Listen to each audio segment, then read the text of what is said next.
Hello students, this is our part 2 of the chapter Is Matter Around Us Pure? So in this video I will discuss solutions and suspension. So let us start. देखिए, सबसे पहले हम शुरू करते हैं solutions. तो solution को पढ़ने के लिए सबसे पहले हमें कुछ टर्म्स को पढ़ना होगा जो सॉल्यूशन से रिलेटेड हैं. सबसे पहले देखिए सॉल्यूट. सॉल्यूट क्या होता है? The substance which is dissolved in a liquid to make a solution. तो वो सब्सटेंस जिसको हम किसी लिक्विड में डिसॉल्व करते हैं सॉल्यूशन बनाने के लिए, तो उस सब्सटेंस को हम क्या बोलते हैं? सॉल्यूट बोलते हैं. या फिर और we can say that the substance which is present in lesser amount in a solution. और हम कह सकते हैं कि जो सब्सटेंस सॉल्यूशन में कम अमाउंट में होता है उसे भी हम सॉल्यूट बोलते हैं. ठीक है, तो सॉल्यूट क्या होता है? जिस सब्सटेंस को हम किसी लिक्विड में डिसॉल्व करते हैं सॉल्यूशन बनाने के लिए उसे हम सॉल्यूट बोलते हैं. या फिर सॉल्यूशन में वो सब्सटेंस जिसकी मात्रा कम होती है उसे हम सॉल्यूट बोलते हैं. एग्जाम्पल देके मैं आपको समझाता हूं. इन salt solution salt is the solute. तो अगर हम सॉल्ट सॉल्यूशन लेते हैं, सॉल्ट सॉल्यूशन का मतलब क्या होता है? नमक का पानी. आप इस पिक्चर में देख सकते हो, यहाँ पे हमारे पास एक कंटेनर है, एक ग्लास है. इस ग्लास में हमने क्या लिया हुआ है? वाटर लिया हुआ है, पानी लिया हुआ है. और पानी में हम किसको ऐड कर रहे हैं? सॉल्ट को, नमक को ऐड कर रहे हैं. ठीक है, सो कौन सा सब्सटेंस हम डिसॉल्व कर रहे हैं लिक्विड में? नमक को हम डिसॉल्व कर रहे हैं. So in this solution salt is the solute. तो यहाँ पे जो नमक हो गया, जो सॉल्ट हो गया, वो हमारा सॉल्यूट हो गया. ओके, और इस सॉल्यूशन में आपको पता है पानी हमेशा ज़्यादा होता है और नमक थोड़ा ही होता है ना. जब भी हम पानी में नमक डालते हैं तो 1 चम्मच या 2 चम्मच या आधी चम्मच डालते हैं. So the solute is present in lesser amount. तो जो सॉल्यूट होता है वो हमेशा कम अमाउंट में होता है सॉल्यूशन में. ठीक है, तो बेसिकली सॉल्यूशन में 2 कंपोनेंट होते हैं. एक तो हमारा सॉल्यूट होता है और एक हमारा सोलवेंट होता है. ठीक है ना. तो अब हम पढ़ते हैं सॉल्वेंट के बारे में. The liquid in which the solute is dissolved is known as solvent. तो वो लिक्विड जिसमें हम सॉल्यूट को डिजॉल्व करते हैं, सॉल्यूट को घोलते हैं, उसको हम सॉल्वेंट बोलते हैं. For example in this diagram you can see that we dissolve salt in water. तो हम क्या कर रहे हैं? सॉल्ट को वाटर में डिजॉल्व कर रहे हैं. तो हमारा जो वाटर हो गया दैट इज कॉल्ड सोलवेंट, और जो हमारा नमक हो गया दैट इज कॉल्ड सॉल्यूट. ठीक है, और हम कह सकते हैं और we can say the substance present in greater amount in a solution. तो एक सॉल्यूशन में जो सब्सटेंस ज्यादा मात्रा में प्रेजेंट होता है, जिसकी अमाउंट ज्यादा होती है, जिसकी क्वांटिटी ज्यादा होती है, दैट इज कॉल्ड सॉल्वेंट. तो इस सॉल्यूशन में, सो this is basically solution. Solution का मतलब नमक प्लस पानी, इन दोनों को मिला के सॉल्यूशन कह रहे हैं हम. तो हमारा जो वाटर हो गया, जो पानी हो गया, that is called solvent because water is present in greater amount, है ना. And the salt is present in lesser amount. तो नमक कम अमाउंट में होता है तो वो सॉल्यूट हो गया, और पानी की अमाउंट ज्यादा होती है, that is called solvent. Example in salt solution हमारा जो वाटर हो गया दैट इज सॉल्वेंट, और जो नमक हो गया दैट इज सॉल्यूट. तो आपसे कोई कहेगा सॉल्यूशन के कौन से 2 कंपोनेंट होते हैं? So a solution has 2 component, one is the solute, other is the solvent. तो कम अमाउंट में सॉल्यूट होता है, ज्यादा अमाउंट में सॉल्वेंट होता है. ठीक है, तो हमारा जो सॉल्वेंट होता है वो लिक्विड भी हो सकता है, पानी भी हो सकता है, कोई भी अदर लिक्विड हो सकता है. ठीक है, आगे बढ़ते हैं. देखिए एक्वस सॉल्यूशन. अब बहुत बार आप जब भी केमिस्ट्री में चैप्टर्स पढ़ोगे तो बहुत बार आपके सामने टर्म आएगी एक्वस एक्वस. तो आपको क्लियर होना है एक्वस क्या होता है. देखिए एक्वस सॉल्यूशन, तो वो solution, the solution made by dissolving various solute in water. तो वो सॉल्यूशन जिसमें हमारा सॉल्वेंट जो होता है वो वाटर होता है. मतलब हम जो भी सॉल्यूट ऐड कर रहे हैं, चाहे हम नमक ऐड कर रहे हो, चाहे हम पानी ऐड कर रहे हो, चाहे हम कॉपर सल्फेट ऐड कर रहे हो, चाहे पोटेशियम परमैंगनेट हम ऐड कर रहे हो, तो अगर हमारा सॉल्यूट, तो कोई भी सॉल्यूट हो सकता है, लेकिन हम हमेशा उस सॉल्यूट को वाटर में डिसॉल्व करेंगे. सो that is called aqueous solution. तो एक्वस सॉल्यूशन क्या होता है? वो सॉल्यूशन जिसमें वाटर हमारा सॉल्वेंट होता है एंड सॉल्यूट में भी एनीथिंग. ठीक है, तो वो सॉल्यूशन जो हम बनाते हैं क्या करके? बाय डिसॉल्विंग वेरियस सॉल्यूट, बहुत सारे सॉल्यूट को, किसमें? वाटर में, पानी में. तो जब भी आप कोई सॉल्यूशन वाटर में लोगे तो हमेशा हम उसको एक्वा सॉल्यूशन बोलेंगे, एक्वा सॉल्यूशन। तो solution is water is called aqua solution. ठीक है, बहुत सारे एग्जांपल है, डायग्राम की जरूरत नहीं है। पानी में नमक डाला, सॉल्ट सॉल्यूशन, एक्वा सॉल्यूशन। पानी में चीनी डाली, एक्वा सॉल्यूशन, शुगर सॉल्यूशन जो हो गया। पानी में कॉपर सल्फेट डाला, एक्वा सॉल्यूशन। तो जब भी हम सॉल्यूट को वाटर में डालेंगे तो जो सॉल्यूशन बनेगा that is called aqua solution. उसके बाद आ जाता है नॉन एक्वा सॉल्यूशन। नाम से पता लग रहा है कि जब हम सॉल्यूट को ऐड करेंगे किसी लिक्विड में अदर देन वाटर, तो पानी के अलावा जब भी हम सॉल्यूट को किसी दूसरे लिक्विड में डालेंगे that solution is called non aqueous solution. For example आप देख सकते हो डायग्राम में आपको एक कंटेनर दिख रहा है और इस कंटेनर पे एसीटोन लिख रहा है, एसीटोन। ठीक है, एसीटोन एक केमिकल कंपाउंड होता है, केमिस्ट्री की लेबोरेटरी में आपको देखने को मिलेगा। इसका कलर वैसे कोई नहीं होता, ये पानी की तरह कलरलेस होता है, but it is an organic compound. ठीक है, इसी तरीके से नीचे आपको दिख रहा होगा इथानोल, है ना, सबने अल्कोहल सुना होगा। बहुत सारी उसकी केमिकल इंडस्ट्रीज में एप्लीकेशंस होती हैं अल्कोहल की, मेडिसिन में यूज करते हैं उसको, पेंट्स वगैरह में यूज करते हैं, यूनिवर्सल सॉल्वेंट होता है, हर चीज में घुल जाता है, दवाई वगैरह में यूज करते हैं, कफ सिरप में यूज करते हैं। ठीक है ना, तो अगर हम किसी भी सॉल्यूट को इथानोल में डाल रहे हैं या एसीटोन में डाल रहे हैं या किसी और हम सॉल्वेंट में डाल रहे हैं तो ऐसे सॉल्यूशन को हम नॉन एक्वस सॉल्यूशन बोलेंगे। Okay, the solution made by dissolving solute in organic liquid. तो इन लिक्विड को हम ऑर्गेनिक लिक्विड बोलते हैं क्योंकि ये कार्बन के कंपाउंड्स होते हैं, इसलिए हम इनको ऑर्गेनिक बोलते हैं। ऑर्गेनिक वर्ड आपको आगे फेमिलियर हो जाओगे, आगे कंसेप्ट क्लियर हो जाएगा सब। ठीक है, example acetone is a non aqueous solvent. तो जैसा आपको दिख रहा होगा यहाँ पे एसीटोन हो गया, ये नॉन एक्वस सॉल्वेंट होता है। इसी तरीके से इथानोल हो गया, ये नॉन एक्वस होता है। तो वाटर लेंगे तो एक्वस, वाटर के अलावा कोई भी अदर लिक्विड लेंगे सो that is called non aqueous solution. आप अल्कोहल में नमक डाल दो, नॉन एक्वस हो गया। ठीक है, आप एसीटोन में डाल दो, पेट्रोल में डाल दो, ईथर में डाल दो, तो कोई भी आप दूसरा सॉल्वेंट लोगे तो नॉन एक्वस होगा। ठीक है, अब फाइनली हमने सॉल्यूशन की बहुत सारी टर्म्स पढ़ ली हैं। अब हम देखेंगे कि सॉल्यूशन बेसिकली होता क्या है बेसिकली। तो देखिए, a solution is a homogeneous mixture of two और मोर सब्सटेंस। तो सॉल्यूशन क्या होता है, एक होमोजीनियस मिक्सचर होता है। मैंने आपको पहले भी समझाया था होमोजीनियस मिक्सचर क्या होता है, एक ऐसा मिक्सचर जिसकी यूनिफॉर्म कंपोजिशन होती है थ्रू आउट द मास। मतलब एक ऐसा मिक्सचर जो पूरी तरीके से एक जैसा होता है। पानी में आप नमक को डालोगे तो नमक कंप्लीटली सॉल्यूबल हो जाता है, कंप्लीटली डिसॉल्व हो जाता है। आप कहीं पे भी नहीं बता सकते हो कि यहाँ पे ज्यादा नमक है, यहाँ पे नमक है। You can't say, because the composition is uniform. जब जो हमारी कंपोजिशन होती है यूनिफॉर्म होती है, इसे हम होमोजीनियस बोलते हैं। होमोजीनियस मतलब एक जैसा। कहीं से भी आप देख लोगे आप ये नहीं बता पाओगे कि पानी में नमक कहाँ पे है, बिकॉज वो पूरी तरीके से डिसॉल्व हो जाता है। ठीक है, तो सॉल्यूशन क्या होता है, होमोजीनियस मिक्सचर होता है, एक जैसा मिक्सचर होता है। पूरे मिक्सचर में एक जैसा हमें कंपोजिशन दिखाई देती है, दो या दो से ज्यादा सब्सटेंस। जैसे नमक का पानी ले लो, सॉल्ट सॉल्यूशन, चीनी का पानी ले लो, शुगर सॉल्यूशन, चीनी का सॉल्यूशन, चीनी और पानी का। विनेगर ले लो, सिरका ले लो, सिरका भी आप देखोगे तो यूनिफॉर्म दिखाई देगा, बिल्कुल लिक्विड दिखाई देगा, कहीं पे भी आपको कोई सॉल्यूट सॉल्वेंट दिखाई नहीं देगा। मेटल एलॉय जैसे ब्रास हो गया, और हवा, एयर वैसे भी हमें विजिबल नहीं होती। हम कभी नहीं बता सकते कि एयर में नाइट्रोजन गैस कहाँ पे या ऑक्सीजन गैस कहाँ पे, कार्बन डाइऑक्साइड गैस कहाँ पे, हीलियम कहाँ पे, because air is a mixture of many gases. तो एयर भी गैसेज का मिक्सचर होता है, लेकिन वो जो गैसेज होती है वो होमोजीनियस मिक्सचर बनाती है। एयर में जो गैसेज होती है वो कंप्लीटली मिक्स हो जाती है। यू कांट से कि यहाँ पे नाइट्रोजन है, यहाँ पे ऑक्सीजन है। सो air is also a homogeneous mixture of many gases, तो इसीलिए हम इसको सॉल्यूशन बोलते हैं। ठीक है, होमोजीनियस मिक्सचर बेसिकली सॉल्यूशन कहलाते हैं। मेटल के एलॉय पे अभी हम डिस्कस करेंगे नेक्स्ट स्लाइड में, एलॉयज क्या होते हैं अभी हम बात करेंगे। ठीक है, सबसे पहले हम सॉल्यूशन की प्रॉपर्टीज देखते हैं। देखिए, ये solution is a homogeneous mixture. अभी बात कर चुके हैं कि जो सॉल्यूशन होता है वो होमोजीनियस मिक्सचर होता है। होमोजीनियस मतलब जिसकी यूनिफॉर्म कंपोजिशन होती है, जो सब्सटेंस होता है, जो सॉल्यूट होता है वो कंप्लीटली सॉल्यूबल हो जाता है, डिसॉल्व हो जाता है। Okay, the size of solute particle in a solution is extremely small. देखिए, पानी में आप नमक को डालते हो तो नमक कंप्लीटली डिसॉल्व हो जाता है, तो वो बहुत ही स्मॉल पार्टिकल्स में टूट जाता है, बहुत छोटे पार्टिकल्स में टूट जाता है। उनको हम माइक्रोस्कोप से भी नहीं देख सकते हैं। तो जो वाटर के मॉलिक्यूल्स होते हैं, जो नमक के पार्टिकल्स होते हैं, वो उनके बीच में जाके सेटल हो जाते हैं। बहुत छोटे पार्टिकल, एटॉमिक मॉलिक्यूलर साइज में वो टूट जाते हैं। ठीक है, तो जो सॉल्यूट पार्टिकल्स होते हैं सॉल्यूशन में, जैसे नमक के पार्टिकल हो गए, शुगर के पार्टिकल हो गए, कॉपर सल्फेट के पार्टिकल हो गए, तो इनका जो साइज होता है वो बहुत ही कम होता है। और कितना कम होता है, 1 नैनोमीटर से भी कम।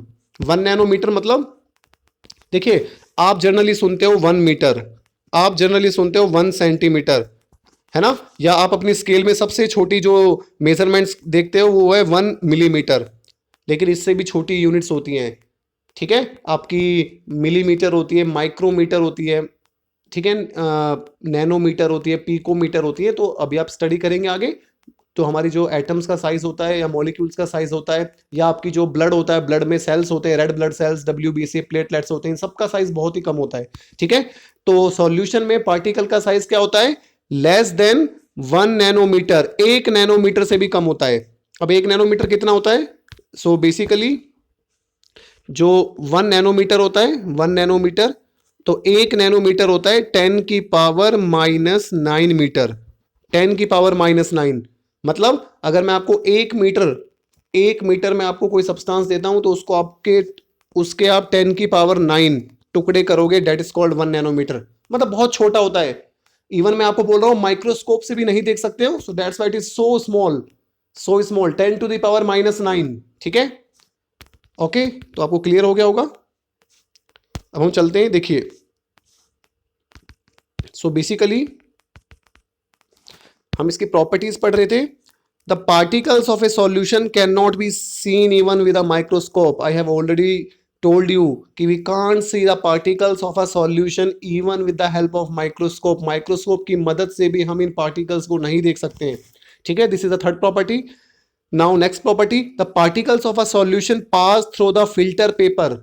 अगर आप फिल्टर पेपर लेते हो, उसमें से सॉल्यूशन को डालते हो, तो ऐसा नहीं होगा कि आपका नमक फिल्टर पेपर पे रह जाएगा और आपका पानी फिल्टर होके चला जाएगा, नहीं। सॉल्यूशन जो होते हैं उनमें पार्टिकल जो होते हैं, सॉल्यूट होते हैं, वो इतने छोटे होते हैं कि वो फिल्टर पेपर से भी पास हो जाते हैं। अगर आप पानी में नमक को डिसॉल्व करोगे और उसको फिल्टर पेपर से पास करोगे तो पूरा का पूरा सॉल्यूशन आपका फिल्टर हो जाएगा। फिल्टर पेपर पे आपको कुछ भी रेजिड्यू, कोई भी आपका अवशेष नहीं बचेगा। Everything will be filtered out, solute plus solvent. Okay, clear. Next thing, next point, the solutions are very stable. Solution बहुत ही ज्यादा स्टेबल होते हैं। स्टेबल का मतलब अगर आप पानी में चीनी डालते हो, पानी में नमक डालते हो, तो ऐसा नहीं होता कि नमक जो है वो नीचे की तरफ सेटल हो जाता है आफ्टर सम टाइम, ऐसा नहीं होता।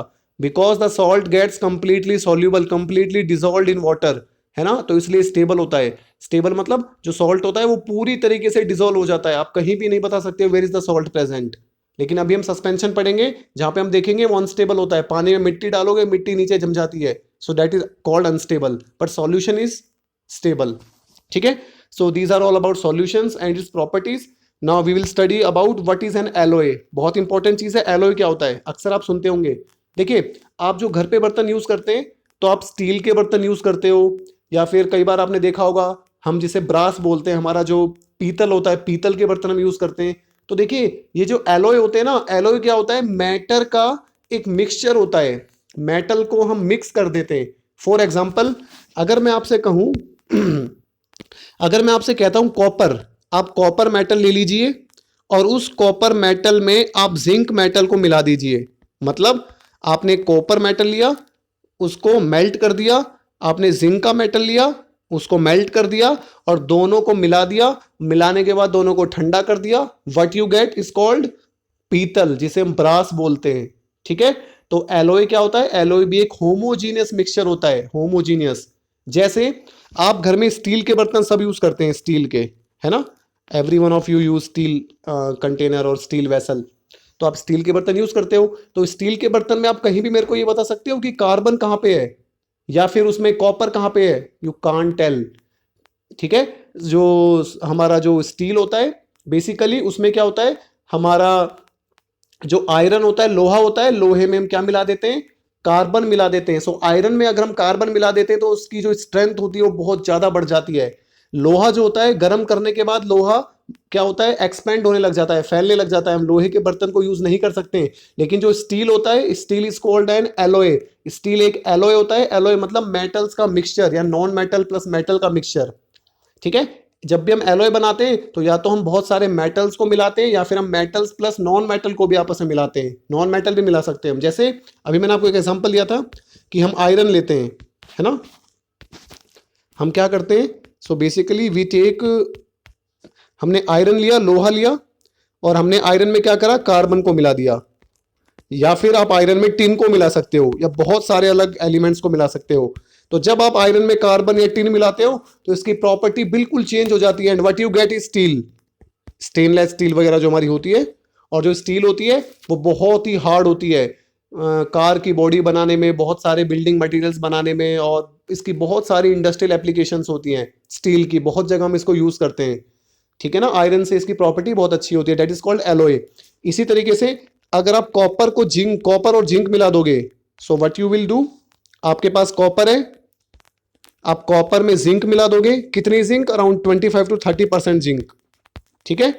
सो 25 से 35% तक आप जिंक मिला दोगे, एंड द रिमेनिंग 65 या 70% जो भी अगर आप कॉपर ले लोगे, तो what you get is brass, पीतल आपको मिल जाएगा। पीतल की प्रॉपर्टी बहुत अच्छी होती है, ठीक है। So these are called alloy, जहां पे हम मेटल्स और नॉन मेटल्स को आपस में मिक्स कर लेते हैं, हमें अच्छी ड्रास्टिक प्रॉपर्टी मिल जाती है, that will be beneficial for us, so that are called alloy, ठीक है ना। इनको मेल्ट करते हैं, फिर इनको कूल करते हैं। लेकिन एक चीज है, आप ब्रास में कहीं भी देख के ये नहीं बता सकते हो कॉपर कहाँ है या जिंक कहाँ है, क्योंकि वो पूरी तरीके से मिक्स हो जाते हैं, यूनिफॉर्म कंपोजिशन हो जाती है।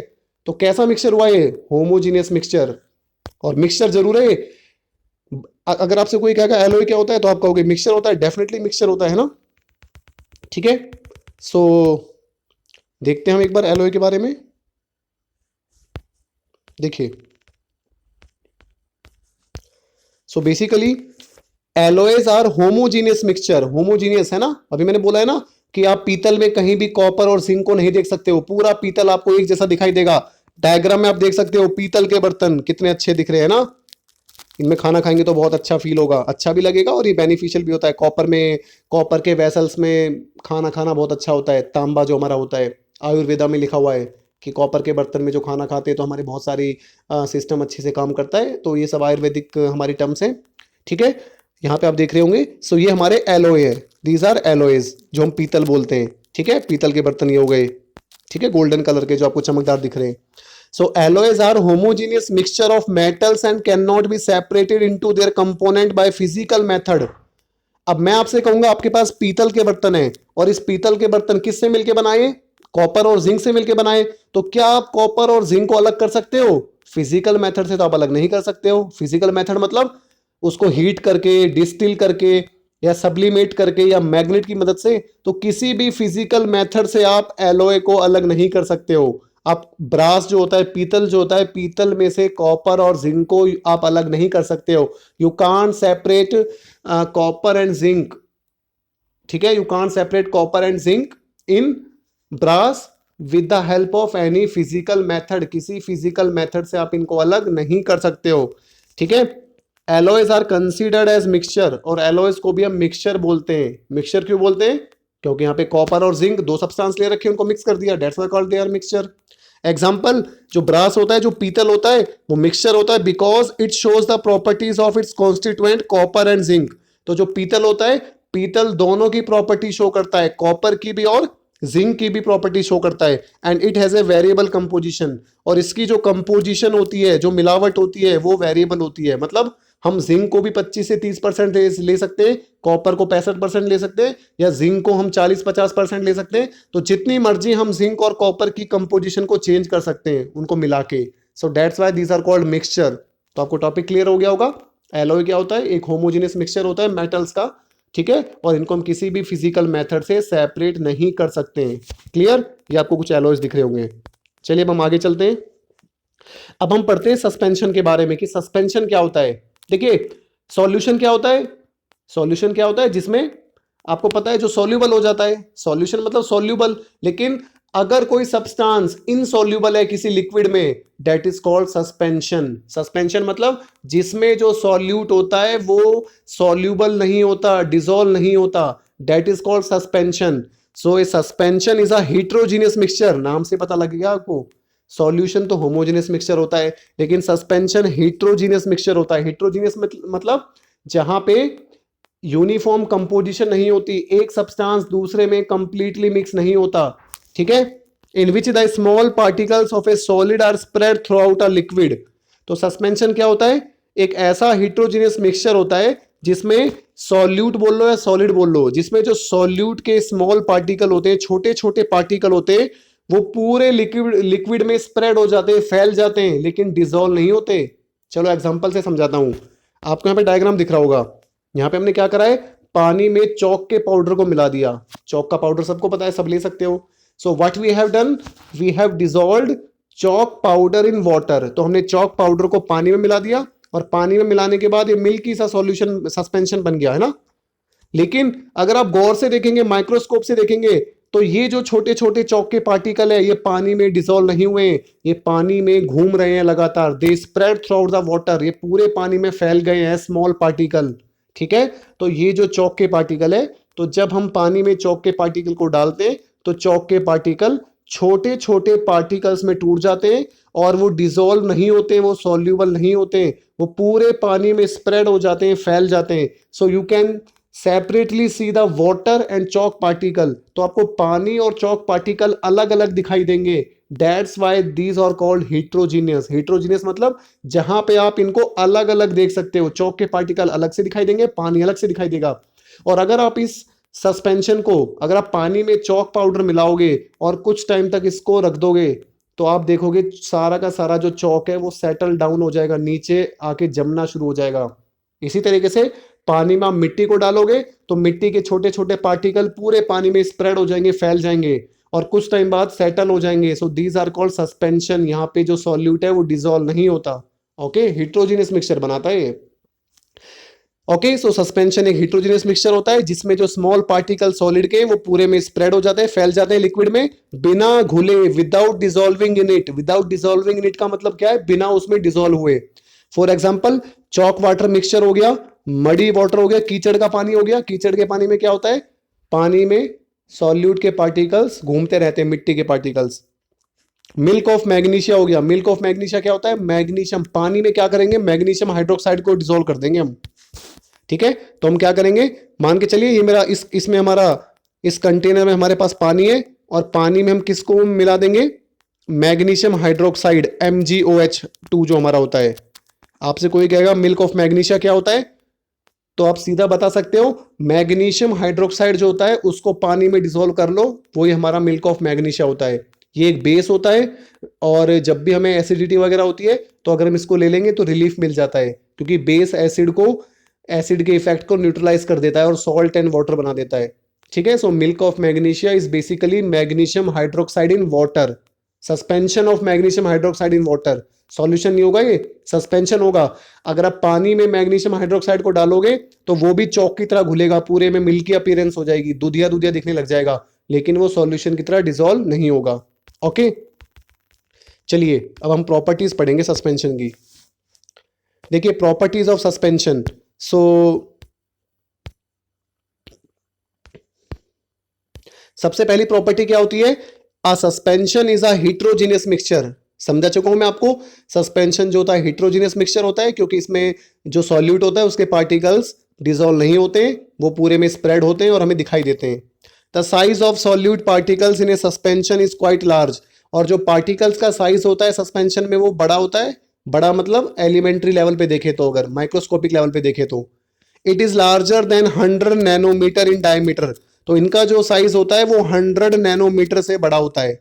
लेकिन सॉल्यूशन में जो पार्टिकल का साइज था वो 1 नैनोमीटर से कम था, इसका 100 नैनोमीटर से ज्यादा होता है। ठीक है, आप माइक्रोस्कोप से इनको देख सकते हो। ठीक है, the particles of a suspension can be seen easily. Microscope से तो आप ढंग से देख सकते हो, इवन आप नॉर्मली भी देख सकते हो। पानी में मिट्टी को डालोगे तो मिट्टी के पार्टिकल्स आपको दिखाई दे जाएंगे, है ना। पानी में अगर आप चौक को मिलाओगे तो चौक के पार्टिकल्स भी आप अपनी नेक्ड आई से देख सकते हो, they are visible with your naked eye. ठीक है, the particles of a suspension do not pass through a filter paper. जो सस्पेंशन के पार्टिकल्स होते हैं वो फिल्टर पेपर से पास नहीं होते। ठीक है ना, अगर आप पानी मिट्टी डालोगे, उसको फिल्टर करोगे, तो सारा पानी नीचे चला जाएगा, सारी मिट्टी फिल्टर पेपर पे रह जाएगी, क्योंकि जो इनका साइज होता है वो बड़ा होता है फिल्टर पेपर के जो स्मॉल साइज होते हैं उनके कंपेयर में। The suspension are unstable. Suspension जो होते हैं वो अनस्टेबल होते हैं। मैंने आपको समझा चुका हूं अनस्टेबल का मतलब क्या होता है। अगर आप पानी में मिट्टी डालोगे तो कुछ टाइम बाद क्या होगा, ये सारी की सारी जो मिट्टी होगी ये सेटल हो जाएगी, दैट इज कॉल्ड अनस्टेबिलिटी। मतलब उसमें डिसॉल्व नहीं होगी, पूरे में फैली हुई नहीं रहेगी हमेशा। The particles of a suspension settle down after some time. तो जो पार्टिकल्स होते हैं सस्पेंशन के वो कुछ टाइम बाद सेटल हो जाते हैं, नीचे बैठ जाते हैं तले में। A suspension scatters a beam of light passing through it. तो जो सस्पेंशन होता है अगर हम उसमें से लाइट को पास करेंगे तो लाइट को स्कैटर कर देगा, फैला देगा। इसको हम समझते हैं, देखिए इस चीज को हम समझते हैं, इसका मतलब क्या है। सो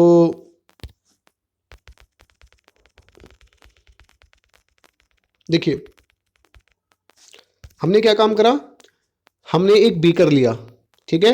इस बीकर में हमने वाटर ले लिया, पानी ले लिया, और इसमें हमने चौक मिला दिया।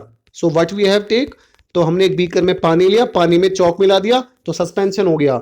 अब हमने इसके सामने यहाँ पे एक टॉर्च को ऑन कर दिया, तो हमने यहाँ पे एक टॉर्च को ऑन किया, तो टॉर्च की लाइट यहाँ से ऐसे जाएगी। तो अगर आप इस बीकर को सामने से देखोगे तो इस बीकर के अंदर, इस सस्पेंशन के अंदर आपको लाइट विजिबल होगी।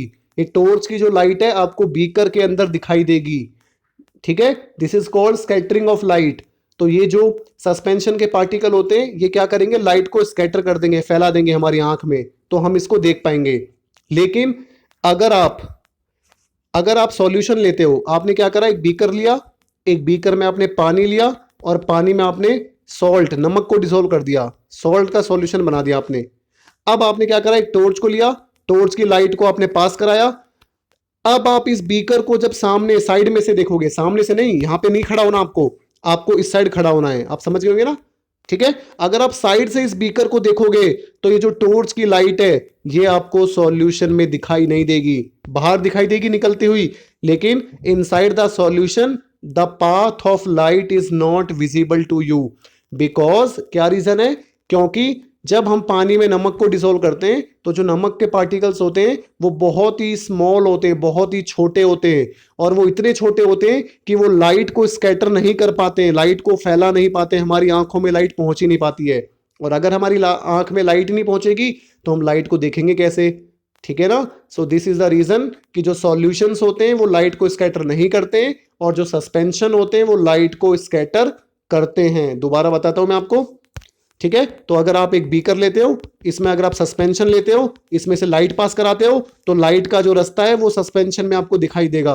लेकिन अगर आप एक सॉल्यूशन लेते हो, पानी में नमक लेते हो, यहाँ पे टॉर्च ऑन करते हो, टॉर्च की लाइट इसमें से पास कराते हो, तो आपको इस बीकर में, इस कंटेनर में आपको लाइट दिखाई नहीं देगी। You can't see the path of light in a solution, but you can see the path of light in a suspension because the particles of suspension are quite large.